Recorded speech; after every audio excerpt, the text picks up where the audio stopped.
భద్రాద్రి కొత్తగూడెం జిల్లా బూర్గంపాడు మండలంలోని sub register కార్యాలయంలో నేడు అవినీతి నిరోధక శాఖ ఏసీబీ అధికారులు ఆకస్మిక సోదాలు గురువారం నిర్వహించారు. ఇదే సమయంలో మండల కేంద్రంలో ఉన్న జీరాక్స్ సెంటర్లో కూడా అధికారులు తనిఖీలు చేశారు. ఇటీవలి కాలంలో సబ్ రిజిస్టర్ కార్యాలయంలో అక్రమాలు జరుగుతున్నాయనే ఆరోపణల నేపథ్యంలో ఈ దాడులు నిర్వహించినట్లు ఏసీబీ డీఎస్పీ రమేష్ తెలిపారు. సోదాల సందర్భంగా సంబంధిత పలు ఫైళ్లను అధికారులు స్వాధీనం చేసుకున్నారు. వాటిని పరిశీలించిన అనంతరం ఉన్నతాధికారులకు నివేదిక పంపనున్నట్లు డీఎస్పీ తెలిపారు.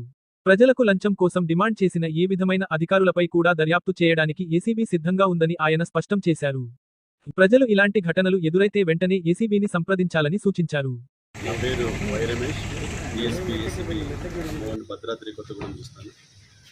ఈరోజు సబ్ రిజిస్టార్ ఆఫీస్ బూర్గంపాడు దగ్గర ఉన్నాం. ఇది భద్రాద్రి కొత్తగూడెం డిస్ట్రిక్ట్లో ఉంది. ఈ సబ్ రిజిస్టార్ ఆఫీస్ మీద చాలా రోజుల నుంచి చాలా కంప్లైంట్స్ వస్తాయి. ఆ కంప్లైంట్స్ని దృష్టిలో పెట్టుకొని ఈరోజు మధ్యాహ్నం సర్ప్రైజ్ చెక్ చేయడం జరిగింది. అంటే ఆకస్మిక తనిఖీ చేయడం జరిగింది మా ఏసీపీ సిబ్బందితోటి. ఎంటర్ అయిన తర్వాత చాలామంది లోపల అనాథరైజ్డ్ పర్సన్స్ ఉన్నారు. కొన్ని ఇర్రెగ్యులారిటీస్ ఐడెంటిఫై చేసాం.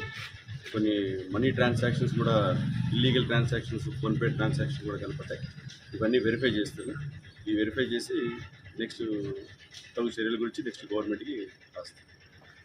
ఇంకోటి పాత్రికేయ మిత్రులకు మళ్ళొకసారి రిపీట్ చేస్తున్నాను, ఏ ప్రభుత్వ అధికారి అయినా వాళ్ళు చట్టబద్ధంగా చేయాల్సిన పనికి సంబంధించి వాళ్ళు ఎవరైనా మిమ్మల్ని లంచం ఏ రూపంలో అయినా, అది వస్తు రూపంలో కావచ్చు, ధన రూపంలో కావచ్చు, మరే రూపంలో అయినా కావచ్చు, ఏ రూపంలో మిమ్మల్ని లంచం అడిగినా మీరు మా దృష్టి తీసుకురావచ్చు. ఏసీబీ చూస్తున్నారు, ఈ మధ్య చాలా యాక్టివ్గా ఉంది. మా టోల్ ఫ్రీ